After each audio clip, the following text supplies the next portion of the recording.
Le modèle mental des intérêts composés désigne le processus par lequel les gains générés par un investissement produisent à leur tour des gains, créant ainsi une croissance exponentielle au fil du temps.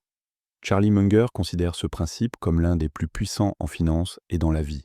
Il repose sur l'idée que la valeur s'accroît non seulement grâce à l'investissement initial, mais aussi grâce au rendement réinvesti. Ce mécanisme fonctionne aussi bien pour l'argent que pour la connaissance et les relations.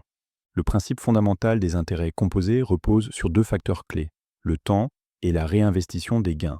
Plus la période est longue, plus l'effet cumulatif est important, car la croissance s'accélère avec le temps. Cette approche exige patience, discipline et constance, car les résultats sont souvent invisibles au début.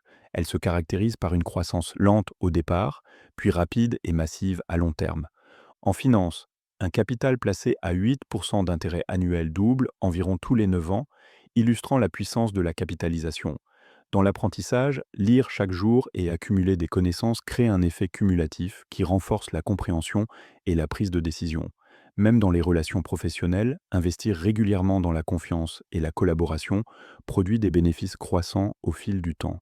Ces exemples montrent que les intérêts composés s'appliquent bien au-delà de l'argent. Le principe des intérêts composés permet de transformer de petits efforts réguliers en résultats extraordinaires sur le long terme. Cela favorise la stabilité et la sécurité, car ce principe repose sur la constance plutôt que sur des coups d'éclat. Il incite à adopter une vision à long terme, essentielle pour la réussite durable. Enfin, il crée un avantage cumulatif qui devient difficile à rattraper pour ceux qui commencent tard. Cette approche demande une grande patience, car les effets significatifs apparaissent souvent après plusieurs années. Elle peut être compromise par des interruptions, comme le retrait prématuré des gains ou des décisions impulsives. Le principe des intérêts composés ne fonctionne pas bien dans des environnements instables où les rendements sont incertains.